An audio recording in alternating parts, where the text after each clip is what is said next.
Y mientras, si me acompañas a Jueces capítulo 10, vamos a ver nuestra historia de hoy. Sin duda el tema nos toca a todos, este tiempo de los necios de la Biblia. Desde la antigüedad y los principios de la humanidad, el hombre demostró esta tendencia de ser un necio.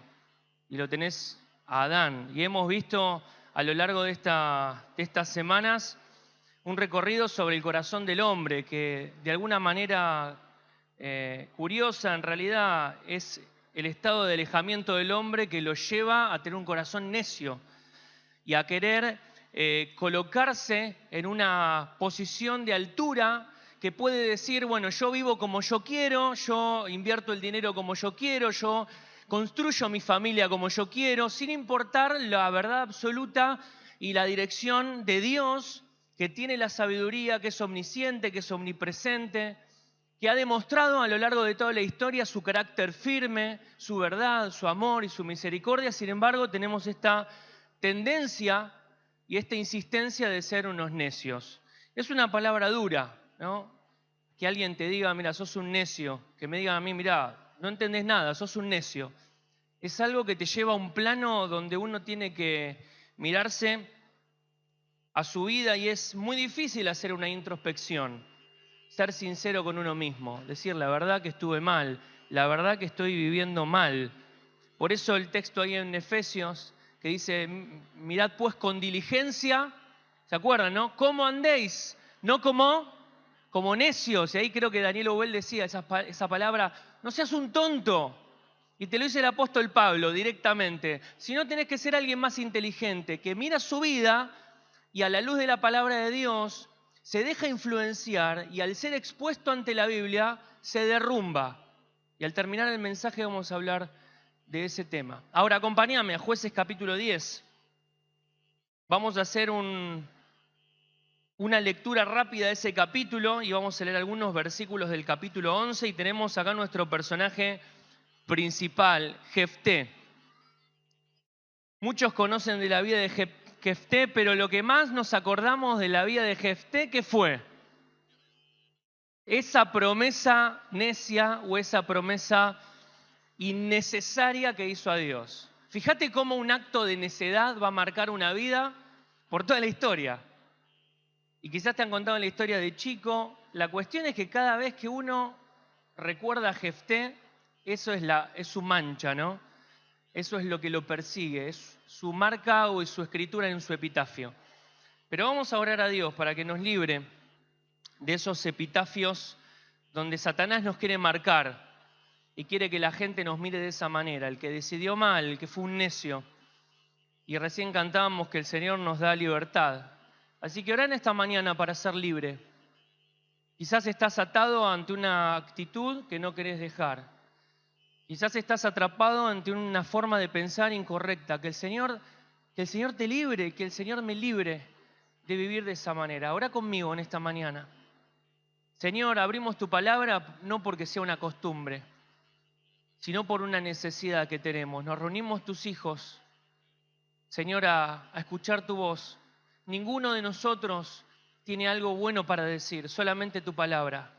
Tú eres solamente el maestro bueno que enseña palabras de vida eterna. Necesitamos, Señor, que tu Espíritu nos enseñe, que tu palabra, Señor, se meta en el corazón. Rogamos, Señor, que el ministerio de tu Espíritu, Señor, pueda ser activo en esta mañana, en esta iglesia, que podamos apropiarnos de estas verdades de tu palabra y cambiar nuestra vida. No queremos ser necios, Señor. No queremos ser tontos, que pierdan la vida. Queremos ser hombres y mujeres, Señor, que abran el corazón y que iluminen, Señor, como dice tu palabra, nuestras tinieblas para poder ser libres. Te lo pedimos en el nombre de Cristo Jesús. Amén. Ahí tenés tu Biblia en Jueces capítulo 10. Esta historia está en este libro, el libro de los jueces.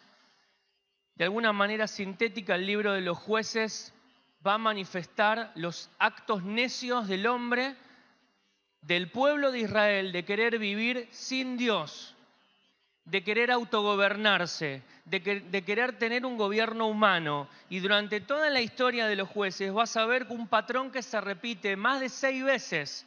Algunos comentaristas dicen es el patrón o el ciclo del pecado, o es una espiral que desciende de pecado, porque vas a ver un montón de veces cómo se repiten estas 5 cosas. En primer lugar, la rebeldía del pueblo. Un pueblo rebelde que había recibido una orden directa de Dios de no mezclarse con otras naciones, de quitar sus ídolos y de adorar a Dios y de amar a Dios con todo el corazón y con toda su alma y con todas sus fuerzas. Y mantenerse firme y con esa verdad rectora ante la palabra de Dios. Sin embargo, el pueblo, dice, hizo lo malo ante los ojos de Jehová. Y eso se va a repetir más de 6 veces. Y después de la rebeldía viene la ruina nacional y la ruina espiritual. Y ves a un pueblo atrapado, un pueblo que Dios va a utilizar a naciones vecinas para poder oprimirlos. Y después de esa ruina nacional viene un reconocimiento del pecado y arrepentimiento. El pueblo se da cuenta y clama al Señor por liberación. Se da cuenta de cuán lejos lo ha llevado el pecado. Y clama al Señor. Y Dios da un rescate, viene el rescate divino. Y Dios levanta a una persona, inviste del Espíritu Santo y esa persona cumple la voluntad de Dios y libera al pueblo. Y luego viene un tiempo de reposo, donde el pueblo ya no hay más guerras, ya el libertador hizo lo que tenía que hacer, se muere el libertador y otra vez se repite el ciclo del pecado. Una y otra y otra y otra vez. ¿Te suena familiar lo que acabo de decir? ¿No te suena familiar con tu propia vida y la mía? Este ciclo oscuro del pecado. ¿No tenemos una verdad de Dios? ¿No nos revelamos de la verdad de Dios? ¿No caemos en la ruina? ¿No clamamos al Señor y le pedimos, Señor, sacame de esta? ¿No viene el Señor y nos levanta? ¿No nos da tranquilidad y reposo? ¿No volvemos a pecar? Ahora, cuando uno lee Jueces, parece que hasta en la lectura se cansa, es decir, pero pará, ¿hasta cuándo? ¿Por qué el pueblo es así? Claro, inmediatamente pienso en mí. Y uno en vez de tener un ojo crítico con otro, debería tener un ojo crítico consigo mismo y tener un ojo compasivo con el resto. El Señor en esta mañana quiere que vos y yo veamos nuestro propio corazón y lejos de estar juzgando a los demás y decir, mirá el otro, mirá otra vez volvió a lo mismo, mirá que el hermano todavía sigue con la misma historia, no puede vencer este pecado, que eso lo dirijas hacia tu propia vida y tu propia oscuridad y tu propio corazón para que Dios te muestre por su gracia dónde estás y puedas ser libre. Así que Jefté es una historia más y está dentro de este ciclo espiralado del pecado. En una frase más sintética, este libro habla del fracaso de Israel y de la fidelidad de Dios. Así que vas a ver a un pueblo necio que se aleja de Dios y vas a ver un Dios fiel que constantemente, como cantábamos recién, que no se rinde y que quiere levantar a su pueblo y que se inflama su corazón de compasión y lo rescata. Así que en toda la Escritura y en este capítulo también vas a ver esta parte de este espiral de pecado y cómo Dios es movido a misericordia para rescatar a su pueblo. Dice Jueces capítulo 10. Vamos a ver desde el versículo 6. Y comienza, ¿no? Pero los hijos de Israel, ¿sí? Fíjate en el versículo 5, murió el juez que estaba antes, fue sepultado Jair, pero los hijos de Israel volvieron a hacer lo malo ante los ojos de Jehová y sirvieron. Va a dar una lista de 7 deidades, de 7 dioses, a los Baales y a Astarot, a los dioses de Siria, a los dioses de Sidón, a los dioses de Moab, a los dioses de los hijos de Amón y a los hijos de los filisteos, y dejaron a Jehová y no le sirvieron. Vas a ver en toda la Biblia esta relación, dejar y servir. Esta frase se va a repetir en casi todo el Antiguo Testamento y es un concepto también del Nuevo Testamento. Dios dice a Faraón, deja salir a mi pueblo para que me sirva en el desierto. Y vos vas a ver a un pueblo que está dejando a Dios y que sirve a estos Baales, como después los va a generalizar el escritor. Y dice el versículo 7, se encendió la ira de Jehová contra Israel y los entregó en la mano de los filisteos, y los entregó en las manos de los hijos de Amón, los cuales oprimieron y quebrantaron a los hijos de Israel en aquel tiempo. ¿Cuántos años?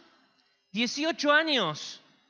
A todos los hijos de Israel que estaban al otro lado del Jordán, en la tierra del Amorreo, que está en Galad. Hay una imagen, yo no sé si se va a poder ver por la claridad, ahí sí se puede, también un poquito pixelada, pero vos tenés de este lado, tenés a Israel, en el medio, no sé si se nota, hay un hilito celeste, ese es el río Jordán, y de la derecha arriba tenés Galad. Esta es la ciudad que se menciona en este pasaje. Por un lado estaban los hijos de Amón, a la derecha, ahí está. Y por el otro lado, que no está el texto en el mapa, pero a la izquierda de Benjamín, a la izquierda de Israel, tenías Filistea. Así que estaban hechos como un sanguchito. Por el oriente, por la derecha, estaban los hijos de Amón y por la izquierda estaban los filisteos, haciendo presión. Y va a decir la palabra, dice dos palabras, oprimieron y quebrantaron. Así que de la derecha oprimían, de la izquierda oprimían, o sea, el pueblo estaba cada vez más apretado, cada vez más asustado, y quebrantar significa desmenuzar. Y no era común que en esos tiempos las cosechas, el trabajo en el campo, los ganados eran robados y eran saqueados por estos pueblos. Así que la promesa de Dios y el pacto que Dios había hecho con Israel, el pacto por medio de Moisés, el pacto mosaico, que decía, yo te voy a prosperar, yo te voy a dar una tierra, yo voy a ser tu Dios y vos vas a ser mi pueblo, solo si seguís mis mandamientos. Así que era un pacto condicional. Acá el pueblo, ¿qué hace? Deja esas condiciones y empieza a servir a otros dioses. Entonces, ese pacto es quebrado por el ser humano y por lo tanto Dios va a castigar a su pueblo. Así que de la derecha, los amonitas, de la izquierda, los filisteos. 18 años. Ahora quiero hacer un paréntesis. ¿Por qué tanto tiempo? Porque después vos vas a ver en el pasaje que los hijos de Israel claman, el 10. ¿Por qué tanto tiempo? Porque dice que a 18 años estaban siendo oprimidos y quebrantados. Esto me hace pensar a mí, ¿cuánto tiempo más voy a estar en este estado de necedad que a veces estoy?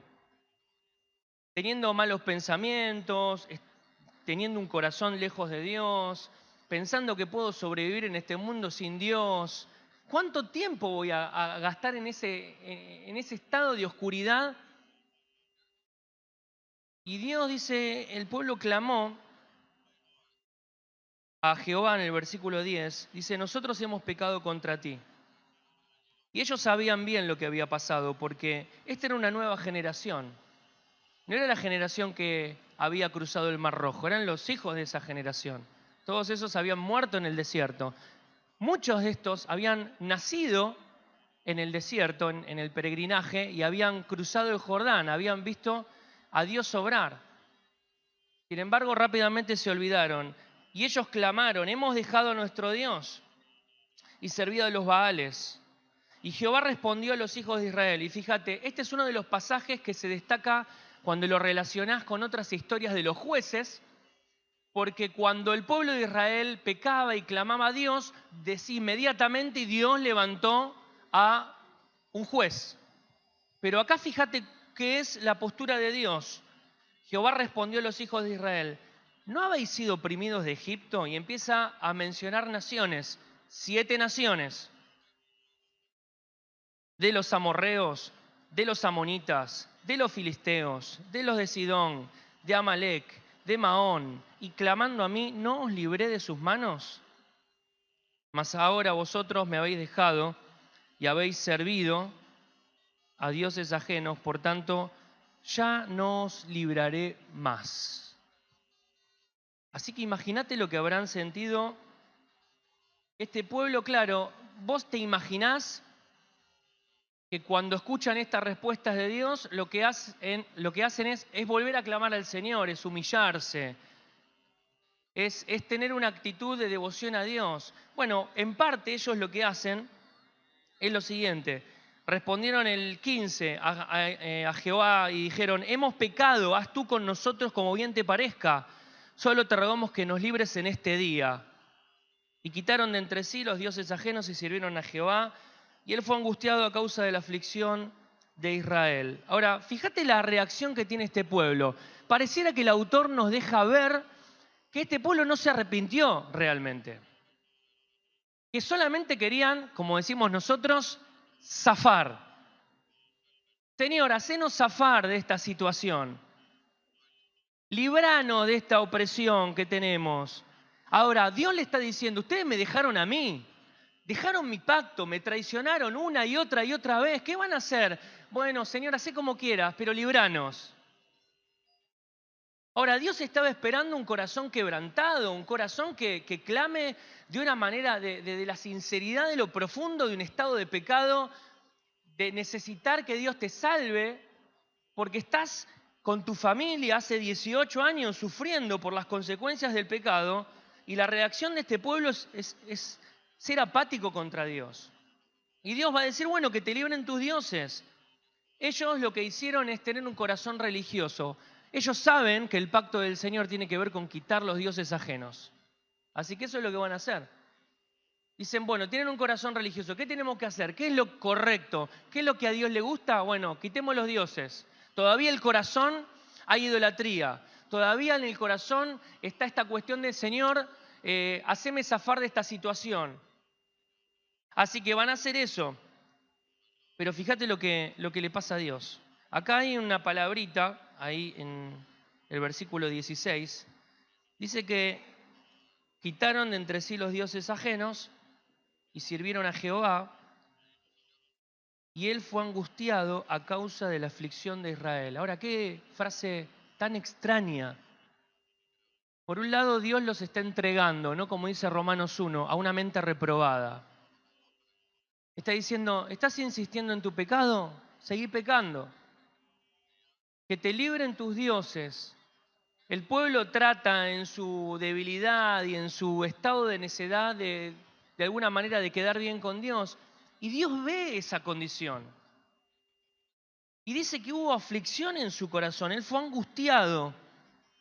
Ahora, esta palabra es un antropomorfismo. Quiere decir que el autor trata de buscar una palabra humana para tratar de explicar de alguna manera lo que le pasaba al corazón de Dios. Ahora, nadie puede explicar con palabras lo que ocurre en el corazón de Dios. Pero de alguna manera te acercás a lo que le pasaba. Esta palabra se usaba mucho para hablar de acortarse, de acortar. Va a mencionarse, por ejemplo, en el Salmo 102, versículo 24, Él debilitó mi fuerza en el camino, acortó mis días. En contexto significa que el alma del Señor se angustió, se debilitó. Ahora, Dios no puede ser débil jamás. Ahora, es un antropomorfismo. Cuando recibís una noticia extremadamente mala, algo que te devasta, muchas personas se desmayan ante una situación de tensión alta. ¿Viste? Decís: mira, quédate sentado, te voy a decir algo. Me puse de novio, te dice tu hija, ¿viste? Y se te acorta la vida y, ¿viste? Ahí te agarrás de lo que podés y se te aflojan las piernas. Bueno, esta es la idea. Vio el pueblo de Israel y se conmovió su alma. Ves a un Dios que ante el fracaso del pueblo es fiel, y constantemente en este libro lo vas a ver, y en el capítulo 10. Ahora, sigue la historia. Fíjate, hay tensión de un lado y del otro. Ellos claman al Señor, Dios posterga su ayuda y dice que te salven tus dioses. Ellos tienen una actitud religiosa y se dieron cuenta: Dios nos está ayudando, ¿qué hacemos? Se autoconvocaron. Entonces se juntaron, verso 17, los hijos de Amón y acamparon en Galad. Se juntaron asimismo los hijos de Israel y acamparon en Mizpa. Ahí tenés a Mizpa, ahí con la banderita. Eso fue el punto de batalla. Y termina con una pregunta. Y dice, y los príncipes y el pueblo de Galaad dijeron el uno al otro, ¿quién comenzará la batalla contra los hijos de Amón? ¿Quién será caudillo sobre todos los que habitan en Galaad? No había nadie que se hiciera cargo. Claro, se dieron cuenta que el ejército de los amonitas era terrible. De alguna manera más televisiva podemos decir, y ahora, ¿quién podrá ayudarnos? La historia se detiene, se hace una pausa y comienza otra historia paralela. Y aquí habla de Jefté. O sea, el autor te está dando todo el contexto para que vos entiendas el estado espiritual del pueblo de Israel, su alejamiento de Dios, su corazón necio. Ves a un Dios que viendo el fracaso de su pueblo se inflama su corazón y se aflige. Mira, es un cuadro de lo que nos pasa a vos y a mí. Claro, es tan difícil leer la Biblia sin identificarse, ¿no? Porque ese es el trabajo que hace el Espíritu Santo. Te va mostrando, este sos vos, este sos vos, este sos vos, este soy yo. Es la misma historia de tu vida y mi vida. Dios está mirando y se está afligiendo por tu vida. Y a veces, ¿sabes lo que hacemos? Tratamos de tener un corazón religioso, tratando de convencer a Dios. Decir, mirá, Señor, no soy tan malo, entonces, bueno, voy a la iglesia, me quiero sumar en un ministerio, trato de ser fiel en algunas cosas. Un corazón religioso, movido por lograr la aceptación de Dios. Ahora, ¿cómo es tu corazón en esta mañana? Espero que a la luz de la palabra de Dios el Señor vaya desenredando el nudo que hay en nuestra mente y que te pueda mostrar la verdad. Ahora, sigue la historia y en el capítulo 11 va a hablar de este hombre Jefté. Y quiero hacerlo bien rápido. Dice Jefté Galadita.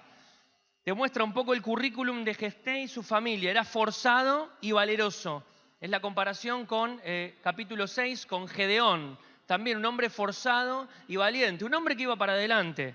Pero fíjate, su vida. Era hijo de una mujer ramera. Y el padre de Jefté era Galaad. Ahora, acá hay mucha información. Primero, él había crecido en una familia totalmente disfuncional y quebrada. Él había sido el producto de una relación comercial sexual. Su madre era ramera. Él nació en toda esa situación y oscuridad de una familia sin un padre. Claro, la madre le habrá dicho en su momento, mirá, no te puedo cuidar, no te puedo criar, tenés que ir con tu papá. Su padre era Galaad. Galaad tenía el nombre justamente de la ciudad, así que tenía un nombre importante. Era un hombre importante este hombre Galaad y tenía dinero. Así que la historia dice que los hijos, en el versículo 2, los hijos de Galaad, vos imaginate esto, Galaad tenía una familia, así que su padre era un adúltero. Había tenido relaciones con una ramera, había nacido Jefté. Lo echa la madre de su casa porque dice, no te puedo cuidar, va para la casa del padre y los hijos, dice, no heredarás, le dicen, en la casa de nuestro padre porque eres hijos de otra mujer. Dijeron, acá hay un problema, viste que estos temas de las herencias son un problema. Así que los hijos se la ven venir y dice, pará, este es hijo de otra mujer. Así que no queremos que vos tengas parte de nuestra herencia. Así que lo echaron. El contexto te da a entender que lo amenazaron porque salió, huyó.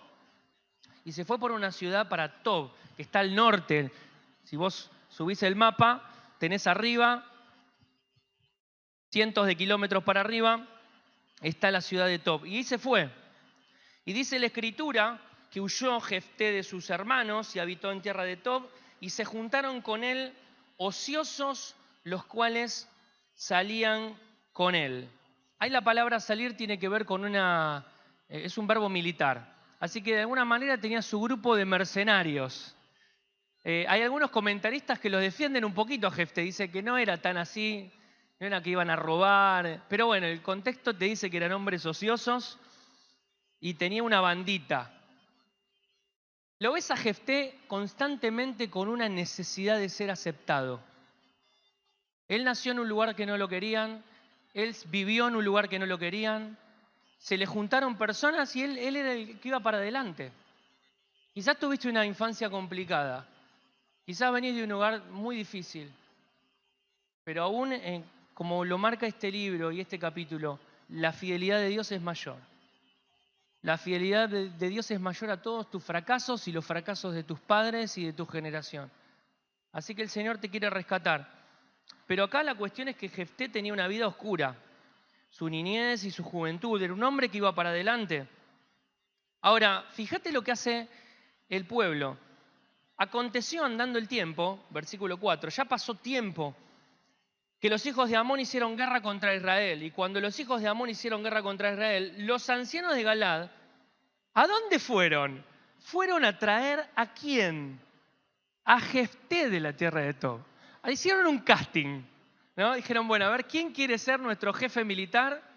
Le ponemos toda la plata encima, a ver, ¿quién quiere? No había candidatos. Nadie en su sano juicio quería hacerle guerra a los amonitas, y más en este contexto donde Dios había rechazado ayudarles. ¿Quién se iba a animar? Nadie. Así que todos se miran y dicen, bueno, había uno sí que iba para adelante, que iba esforzado y valiente. ¿A quién? A Jefté. Así que fueron a buscarlo. Imagínate Jefté, esperándolos así. Ah, sí, ahora sí venís a mí. ¿Qué él lo va a decir? Dice, y dijeron a Jefté, ven y serás nuestro jefe. Ahí la palabra jefe es jefe militar. Es como el capitán del ejército. Lo estaban contratando momentáneamente. Mira, hay un trabajito, el contrato es de 3 meses, ¿viste? Estás a prueba. Así que te contratamos, sos nuestro jefe militar y nosotros te apoyamos. Y tenés que pelear contra los hijos de Amón. Jefté respondió a los ancianos de Galad. Esto lo habrá disfrutado, yo creo, ¿no, Jefté? ¿No me aborrecisteis vosotros y me echasteis de la casa de mi padre? ¿Por qué pues venís ahora a mí cuando estáis en aflicción? Y los ancianos de Galad respondieron a Jefté, por esta misma causa volvemos a ti, para que vengas con nosotros y pelees contra los hijos de Amón y serás caudillo. Y acá aparece otra palabra.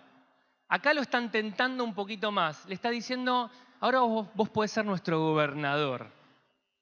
Así que le aumentó la apuesta. Le dijo, mira, te ascendemos. ¿No querés ser el capitán? Sos el jefe de todos nosotros. Sos el juez. Y ahí aparece la figura del juez. No una persona como quizás nosotros tenemos la palabra juez en nuestro vocabulario, relacionado solo con la aplicación de la ley, sino más bien con un gobierno espiritual y nacional donde tenía que llevar y guiar al pueblo a una restauración espiritual. Así que lo tientan a Jefté y dice en el versículo 9, entonces Jefté dijo a los ancianos de Galad, si me hacéis volver para que pelee contra los hijos de Amón y Jehová los entregare delante de mí, ¿seré yo vuestro caudillo? Le está diciendo, ¿estás seguro de lo que está diciendo? Acá está la letra chiquitita. ¿Van a firmar el contrato? Y los ancianos de Galad respondieron a Jefté, Jehová sea testigo entre nosotros, si no hiciéremos como tú dices. Entonces Jefté vino con los ancianos de Galad y el pueblo lo eligió por su caudillo y jefe militar y juez. Y Jefté habló todas sus palabras delante de Jehová en Mizpa. Y envió Jefté mensajeros al rey de los amonitas y a partir del versículo 12 y en adelante, Jefté va a tratar de hacer un acuerdo con el rey de los amonitas, acuerdo que este rey rechaza y comienza el conflicto. Ahora, antes del conflicto hay un texto clave en el capítulo 11. Dice el versículo 29, el Espíritu de Jehová vino sobre Jefté. Ahora, esta es una obra de gracia y de misericordia de Dios. ¿Qué había dicho Dios antes? Que te salven tus dioses. ¿Qué había pasado en el corazón de Dios? La habían angustiado en gran manera. El hecho de que el Espíritu del Señor viniera sobre Jefté es un acto solo de la gracia de Dios. Fue un acto de misericordia. Jefté, no sos el adecuado. El pueblo no es el adecuado. No hicieron nada para que merezcan ser guiados por Dios, para que merezcan la salvación y la libertad. Sin embargo, el Señor dice que va a enviar su Espíritu. Acordate que en el Antiguo Testamento la morada del Espíritu Santo era momentánea. Así que cuando ves que el Espíritu del Señor vino sobre alguien, es como Dios capacitó sobrenaturalmente a esa persona por gracia. No porque esa persona tuviera un carácter especial, no porque esa persona sea bueno, tenga grandes capacidades, sino por la gracia de Dios.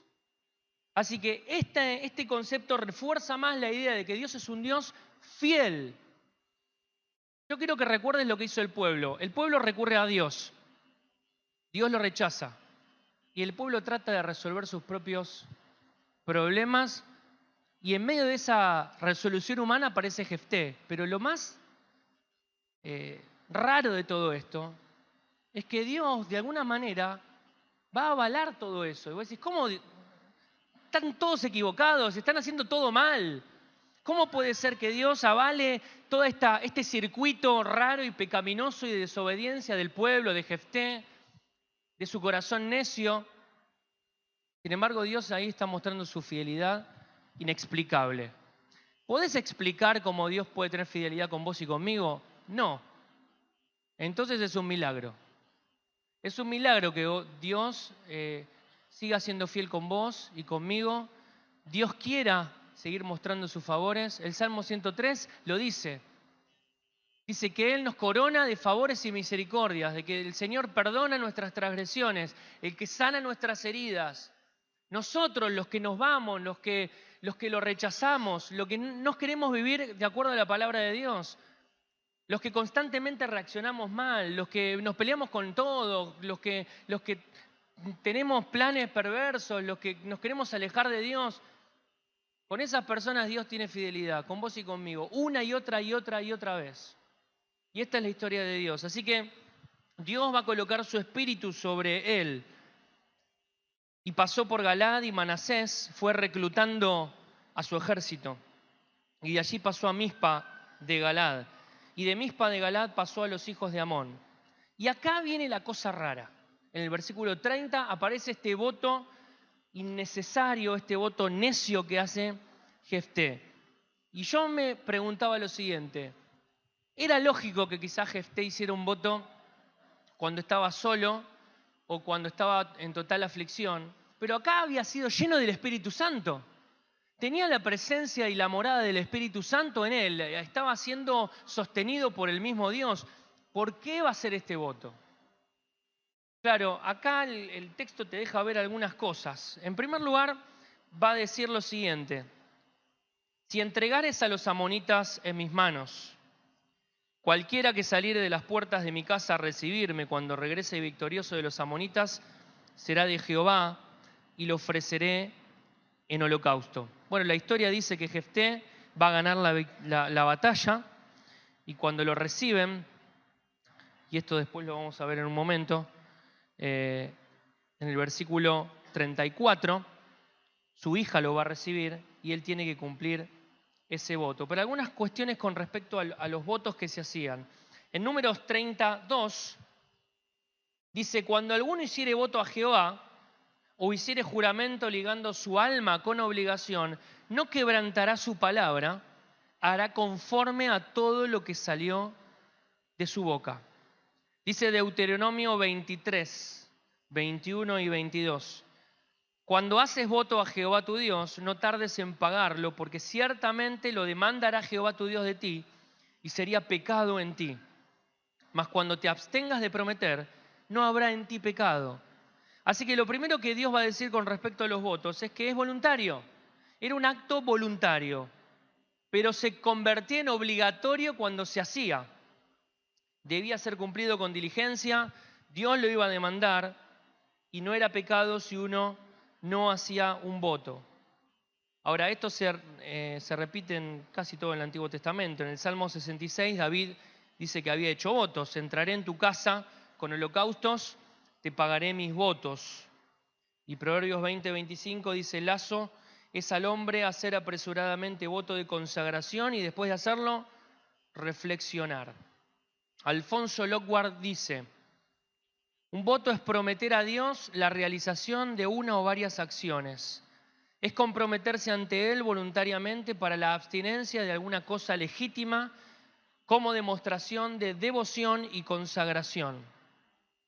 Algunos dicen que cuando uno hacía un voto había que tener conciencia de una entera dependencia de la voluntad de Dios y de una obligación de gratitud, que es algo que en sí mismo era legítimo, que es algo aceptable a Dios, pero que también es algo que edifica a quien hace el voto. Cuando vos lees la historia de Jefté, te vas a dar cuenta que no existe esto, que no hay una cuestión de que Jefté quiere manifestar gratitud a Dios, que no hay un voto de consagración a Dios, que no es un voto de gratitud y de contemplación de quién es Dios, de conocer más al Señor. Es un voto desesperado para tener una garantía extra. Claro, Jefté no le alcanzaba que Dios hubiera derramado su espíritu, no le alcanzaba, quería más pruebas. Así que va a cometer este voto insensato. Así que este voto que hace Jefté de entregar a alguien en holocausto, bueno, algunos van a decir algunas cosas con respecto a los votos y van a decir, por ejemplo, que esta palabrita que está en el versículo 30, en el versículo 31, perdón, en la última parte, será de Jehová, y algunos lo pueden traducir, dicen, o lo ofreceré en holocausto. Así que hay dos ramas. Unos que creen que realmente Jefté cumplió su voto, y cuál era su voto, era sacrificar, entregar a Jehová y sacrificar en holocausto a la primera persona o al primer animal que entrara por las puertas. Claro, era costumbre que después de una victoria el pueblo empezara a cantar y salían las mujeres y todos cantando y festejando porque había ganado la victoria. Es así como, viste, ganás el mundial, bueno, nosotros tenemos un recuerdo vago de eso. Mundial 86, algunos lo recuerdan. Ganamos el Mundial 86, ¿qué hace la gente? Sale a la calle a tocar bocina, a gritar, a cantar. Bueno, algo así. Una locura nacional. Y Jefté lo que va a decir es, la primera persona que salga a recibirme, yo la voy a dedicar a vos, Señor, y la voy a ofrecer en holocausto. Y sale su hija. Entonces él dice que rompe sus vestidos en el versículo 31, y dice, ay, hija mía, en verdad has abatido. Encima le echó la culpa a la hija, diciendo, ¿para qué saliste de ahí? Abatiste mi alma, has venido a ser causa de mi dolor, porque le he dado palabra a Jehová y no podré retractarme. Así que Jefté de alguna manera sabía que tenía que cumplir su voto. Ahora, algunos hablan de este voto que era doble. Decían, bueno, voy a entregarlo al Señor y ofrecerlo en el holocausto. Algunos comentaristas dicen que si era un animal, lo iba a ofrecer en holocausto. Suponemos que Jefté sabía que no debía ofrecer a Dios sacrificios humanos. Así que se supone que él, cuando recibía a una persona, tenía que ofrecerle al Señor como un voto de consagración, como hizo Ana con Samuel, ¿te acordás? Señor, si vos me das este hijo, yo lo voy a dedicar. Y Ana lo dedica. Y Samuel fue una persona desde niño que sirvió al Señor en el templo y vivió su vida consagrado a Dios. Así que había un voto de consagración. En este caso, algunos dicen que al ser una persona lo iba a dedicar como Ana dedicó a Samuel. Y que si era un animal lo iba a colocar en el altar del holocausto. La cuestión es que algunos comentaristas dicen una cosa y la otra. La cuestión es que este voto va a revelar en el corazón de Jefté un alto grado de necedad. Él quiere negociar con Dios. Él quiere decir, bueno, Señor, necesito que vos me muestres algo, y esto no proviene de fe. Necesito una señal para que yo sepa que vos estás conmigo. Señor, si vos estás conmigo, yo voy a hacer tal cosa. Señor, si me aumentan en el trabajo, yo te voy a ofrendar más. Yo no quiero que levante la mano a nadie. Muchos lo hemos hecho esto. Señor, si puedo zafar un poco de mi trabajo, voy a tener más tiempo disponible para servir a Dios. Señor, si puedo lograr tal trabajo y tener tal dinero, yo voy a hacer tal obra en tu obra, Señor. Voy a trabajar más tiempo, voy a discipular más personas. Señor, si vos me ayudás con mi profesorado, con mi estudio, cuando me libere ahí te voy a servir. Vivimos haciendo votos de consagración como Jefté. Dios no necesita ningún voto tuyo ni mío. Dios no quiere que vos y yo hagamos un compromiso que esté basado en nuestra propia conveniencia. Porque esto es lo que hizo Jefté. Señor, ayúdame. Quiero esta victoria. ¿Por qué, Jefté, querés ganar? Jefté, ¿querés ganar para la gloria de Dios? Jefté, ¿querés ganar para que el pueblo sepa que aún en la miseria y en el fracaso Dios tiene misericordia?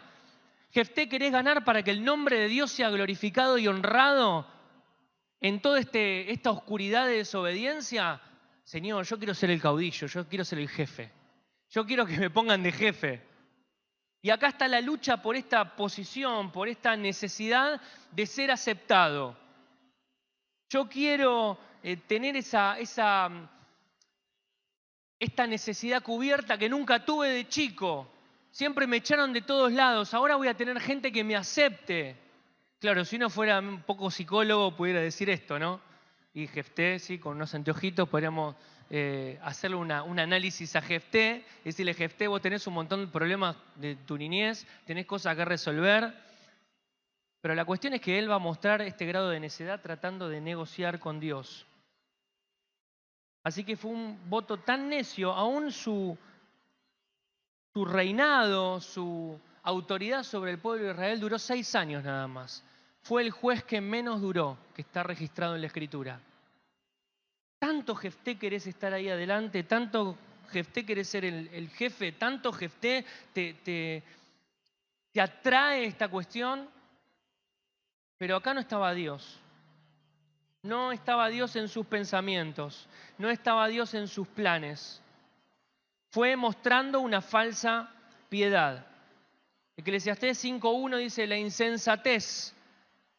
Dice, cuando fueres a la casa de Dios, guarda tu pie y acércate. Me encanta este texto, dice, más para oír que para ofrecer.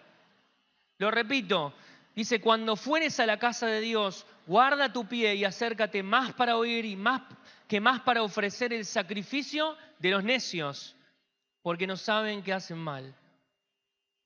Así que Dios no necesita nada de nosotros. Jefté demostró una falsa piedad. Su corazón y sus palabras evidenciaron su necedad. Ahora, cuando yo veo a Jefté, entro en conflicto, porque Samuel va a decir, entonces Jehová envió a Jerobbaal, a Gedeón, a Barak, a Jefté y a Samuel, y los libró de mano de vuestros enemigos, y habitasteis seguros.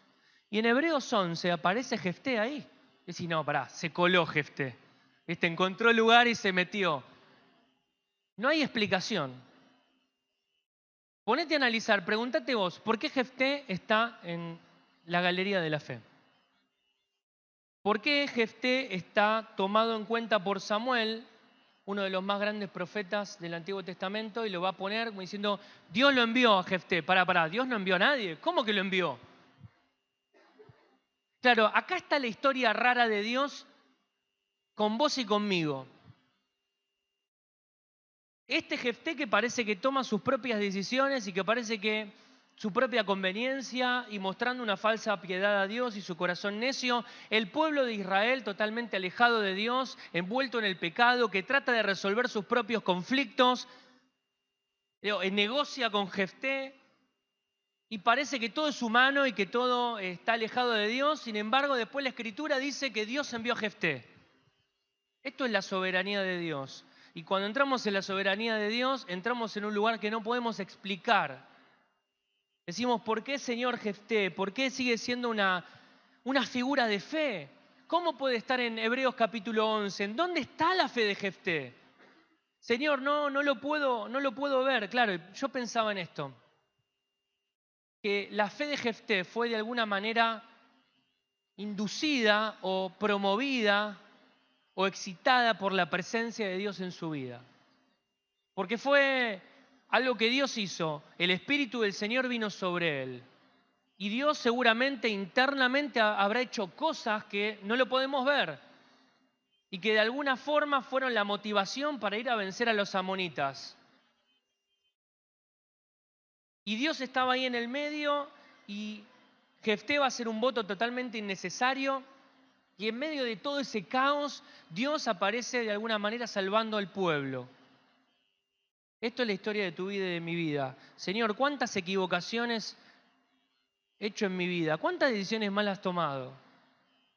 Y en todo el recorrido oscuro, descendente del pecado, te estás dando cuenta que un Dios va a usar eso para su propia gloria. Y va a usar esos momentos difíciles y tristes que has pasado por tu propia y mi propia desobediencia, y aún así Dios lo va a usar para su obra y para su beneficio y para su propia gloria. Y vos decís, Señor, me he equivocado tanto. Señor, ¿por qué? Por la soberanía y por la fidelidad de Dios. Así que está Jefté tratando de mostrar su propia piedad en un compromiso que Dios no está pidiendo. Ahora, este compromiso necio también va a venir de un corazón que quiere tratar de ser aceptado por los demás y especialmente por Dios. Señor, si estás conmigo. Ahora, en la Biblia va a relacionar la necedad con la locura. En Proverbios capítulo 15, versículo 31, dice: el oído que escucha las amonestaciones de la vida, entre los sabios morará. Y pensaba también en el versículo 8 del Salmos 85, que dice: escucharé lo que hablará Jehová Dios, porque hablará paz a su pueblo y a sus santos, para que no se vuelvan a la locura. Eclesiastés 10.1, las moscas muertas hacen heder y dar mal olor al perfume del perfumista, así una pequeña locura al que es estimado como sabio y honorable. Pensaba en Aarón y María en Números 12:11, y dijo Aarón a Moisés: ay, Señor mío, después que ellos murmuraron de Moisés, no pongas ahora sobre nosotros este pecado, porque locamente hemos actuado y hemos pecado. Pensaba en la necedad de Saúl, de su corazón necio, en 1 Samuel 13, versículo 3. Entonces Samuel dijo a Saúl: locamente has hecho. Pensaba en la necedad del corazón de David cuando quiere hacer el censo en 1 Crónicas 21:8. Entonces dijo David a Dios: he pecado gravemente. Y dice: porque he hecho muy locamente. Y pensaba en la vida de Asa, ese rey de Israel que mostró y dio los tesoros de la casa del Señor a sus enemigos, en 2 Crónicas 16:9. Porque los ojos de Jehová contemplan toda la tierra para mostrar su poder a favor de los que tienen corazón perfecto para con él. Locamente has hecho, le dice el profeta. Así que hay una relación entre un corazón necio y las locuras que hacemos.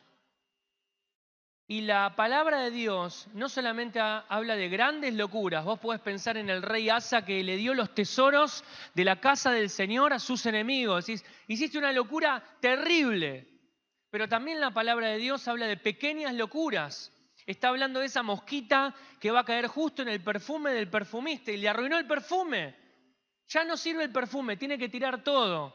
Tanto tiempo invertido ahí machacando las flores, logrando tener ese líquido, ese néctar perfumado para después venderlo. ¿Te acordás cuando la mujer ungió los pies del Señor, que quebró el alabastro, un perfume de gran precio? Claro, acá estás hablando de una pequeña locura. El texto decía en Eclesiastés: las moscas muertas hacen heder y mal olor al perfume del perfumista. Así una pequeña locura al que es estimado como sabio y honorable. ¿Qué pequeña locura hiciste? ¿Qué pequeña locura hice? A veces a la luz de la gente o de las personas va a parecer algo pequeño, pero va a arruinar. Va a arruinar tu vida, va a arruinar lo que Dios quiere hacer, va a arruinar el progreso de tu crecimiento espiritual, va a arruinar tu comunión con Dios, pero es algo pequeño, es una pequeña locura, y la locura está ligada a un corazón necio. Así que la palabra de Dios va a ser clara. Jefté, hiciste una locura. De tu corazón necio abrió tu boca, hiciste ese voto innecesario. Ahora, ¿qué haces con tu hija? Le arruinaste la vida a tu hija. Ahora, es notable, lo puedes leer en tu casa. Su hija tuvo mejores actitudes que su padre. Y la hija era lo único que tenía Jefté. No se menciona en la Escritura nada más. Así que si él cumplió y efectivamente la sacrificó en holocausto, perdió su hija. Algunos comentaristas dicen que él la entregó para el servicio virgen para siempre, perdió su descendencia. ¿Tanto querés, Jefté, tener un nombre alto? ¿Tanto te afectaba que tu padre sea tan importante? ¿Tanto necesitabas ir ascendiendo que no te alcanzaba nada? Ahora, Jefté, te quedaste sin nada. Hiciste una locura, te quedaste sin nada, te quedaste sin familia, te quedaste sin descendencia, un corazón necio que promete. ¿Para qué vas a prometer cosas al Señor? Claro, el texto dice en el Salmo, escucharé lo que hablará Jehová su Dios a sus santos. Dice, para que no se vuelvan a la locura. Quizás has dejado de escuchar a Dios y estás escuchando el mundo una y otra vez. Y tu vida se está acomodando a estándares que no tienen nada que ver con Dios y con lo que Dios ofrece. Y estás un poco sordo. Estás dejando de escuchar a Dios y eso te va haciendo que cometas locuras. ¿Cuál fue la última locura que cometiste? ¿Te alejaste del Señor?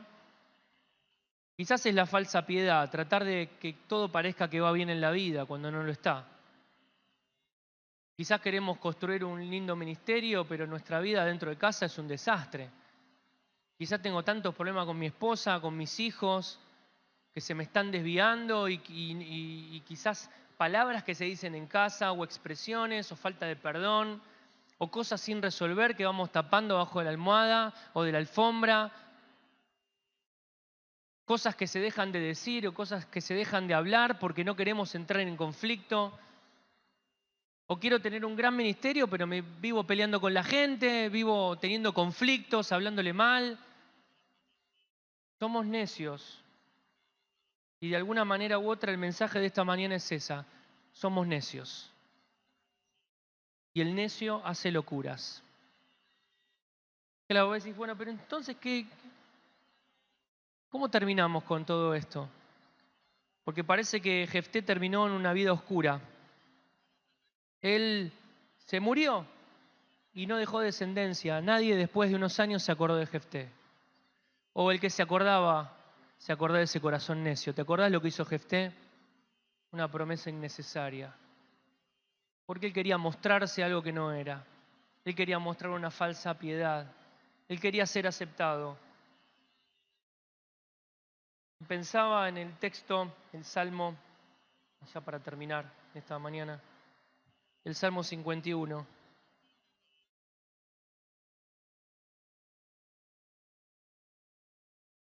Y solo pensaba, ¿qué era necesario que el pueblo hiciera? ¿Qué era necesario que Jefté hiciera? Dios había mostrado su fidelidad una y otra vez. Y dice el versículo 17, David lo entendió. Él entendió que no había cosa que él pudiera darle a Dios. Él tenía todo para darle. Él entendió que no había sacrificio, ni ofrendas, ni cultos, ni reuniones que pudiera ofrecerle a Dios. Él dice, los sacrificios de Dios son el espíritu quebrantado. Dice, al corazón contrito y humillado no despreciarás tú, oh Dios. ¿Sabes qué significa quebrantado? Significa que está dañado. Un espíritu dañado, una vida dañada, una persona que está quebrada, que no puede más, que no está entera, que está en pedazos. Y dice, Dios está esperando ese corazón tuyo y mío. Decís, ¿cómo? Necesito ser quebrantado. Necesito ser derrumbado, porque luego va a decir el corazón contrito y va a repetir la palabra quebrantado y humillado. Y ahí la palabra es alguien que está totalmente derrumbado. Alguien que se derrumba delante de Dios. Alguien que reconoce este estado de necedad que tenemos, que todavía seguimos luchando con Dios y diciéndole, Señor, todavía sé cómo criar a mis hijos, sé cómo disciplinarlos, sé cómo hacer el ministerio, sé cómo tratar con la gente. Señor, lo sé todo. Dios quiere un espíritu quebrantado. Deja de luchar con Dios. Muchos de los que están acá quizás todavía están luchando con Dios, enojados por un montón de cosas. Tenés que dejarlo ir y tenés que quebrantarte delante de Dios. La medicina que todos de nosotros necesitamos. Nuestro espíritu quebrado delante del Señor y humillado y derrumbado. ¿Quién no quiere que el Señor lo tome como tomó a Pedro cuando se estaba hundiendo? Señor, sálvame. ¿Quién no quiere que el Señor lo levante cuando está ahí Juan, después de ver toda la revelación, tirado ahí como muerto? Y ves la grandeza de Cristo y ves cómo Él se inclina y le dice a Juan, no temas. O cuando se encuentra con el profeta Ezequiel, o cuando Isaías te lo muestra en el capítulo 6, yo vi al Señor y dije, ¡ay de mí! Y vino ese ángel y lo purificó. Necesitamos quebrantar nuestro corazón. Ahora, si no lo hacemos voluntariamente, el Señor te va a quebrantar y va a doler mucho más. Así que necesitamos terminar en esta mañana con un corazón quebrantado, con un corazón, un espíritu humillado, derrumbado, porque me encanta lo que dice, no despreciarás tú. Qué feo es sentirse despreciado por alguien, ¿no? Cuando vos te acercás a algún lugar o hablas con alguien y te sentís de alguna directa o indirectamente despreciado. Qué feo es sentirse así cuando uno va a un lugar y cuando te sentís tan mal. Es un tema tan interno y tan personal que hiere tu alma. Bueno, acá el Señor dice, yo no te desprecio, pero tenés que venir a mí de alguna manera, de una manera sola, quebrantado, dañado y derrumbado. ¿Cómo vas a venir delante del Señor? ¿Todavía seguís peleando? ¿Todavía seguís insistiendo que sabés cómo vivir y que yo sé cómo vivir? Jueces capítulo 10 y capítulo 11 te van a mostrar el intento fallido del ser humano por tratar de vivir la vida lejos de Dios, de tratar de insistir lejos de Dios, de resolver tus problemas lejos de Dios. Solamente miseria y frustración. Pero aún cuando has caído en eso, y cuando he caído en eso tantas veces, y cuando este ciclo de pecado se hace tan real en tu vida y en mi vida, aparece el Señor de una manera inexplicable, sin respuestas para dar, pero aparece Él, y Él pone de su presencia y te rescata. Que en esta mañana puedas caer derrumbado delante del Señor, humillado, para decirle, Señor, sálvame. Sálvame de este estado de necedad que tengo, que no puedo salir. Sácame de este pozo. Necesito tener un corazón humillado. Oramos. Quizás has venido por primera vez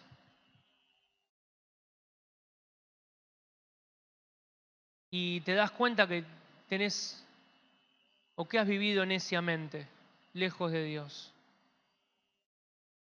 La necedad te hace hacer locuras y las locuras te llevan al fracaso y la frustración, a la miseria, a perderlo todo, a vivir triste, sin esperanza.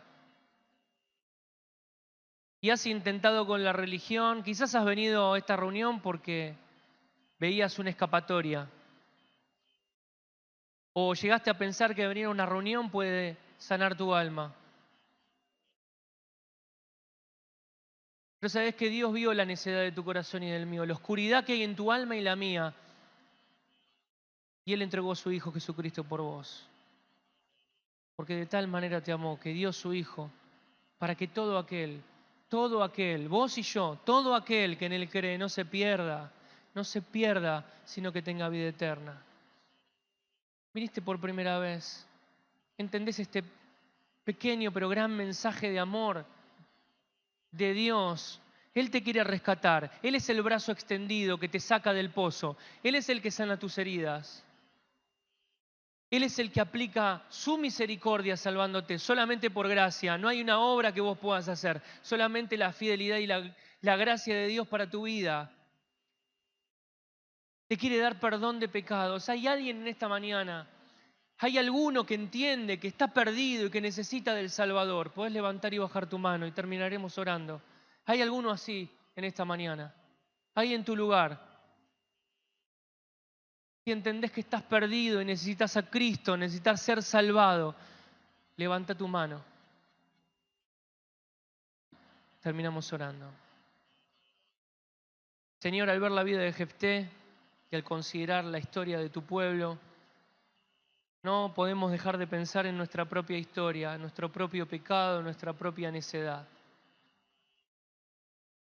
Primero, Señor, te rogamos que nos libres de persistir en un corazón necio, de persistir en pensamientos equivocados, de persistir con actitudes equivocadas, Señor. Intercede en esta mañana por cada uno de nosotros, Señor, para cortar este ciclo de pecado. Y también, Señor, te rogamos que por tu gracia podamos entender la necesidad de tener una vida quebrada y quebrantada delante de ti. No hay logros, no hay promesas, Señor, no hay obra que podamos hacer. Y David lo pone tan claro, no hay sacrificio, no hay holocausto, no hay costo ni precio, es solamente un espíritu quebrantado. Danos ese corazón, Señor, para poder ser sanados, para poder ser levantados, Señor, para poder ser orientados a una vida, Señor, que entiende que lejos de ti no sobrevive. Danos el corazón manso de Cristo. Danos un corazón lleno de sed, Señor, por tu palabra. Danos un espíritu educable, Señor, para que hermanos al aconsejarnos puedan hacernos bien. Y Señor, que el corazón necio que habita en nosotros pueda ser desterrado al considerar tu fidelidad, tu palabra y tu obra en nosotros. Te lo pedimos, Señor, te lo rogamos en el nombre de Cristo Jesús. Amén.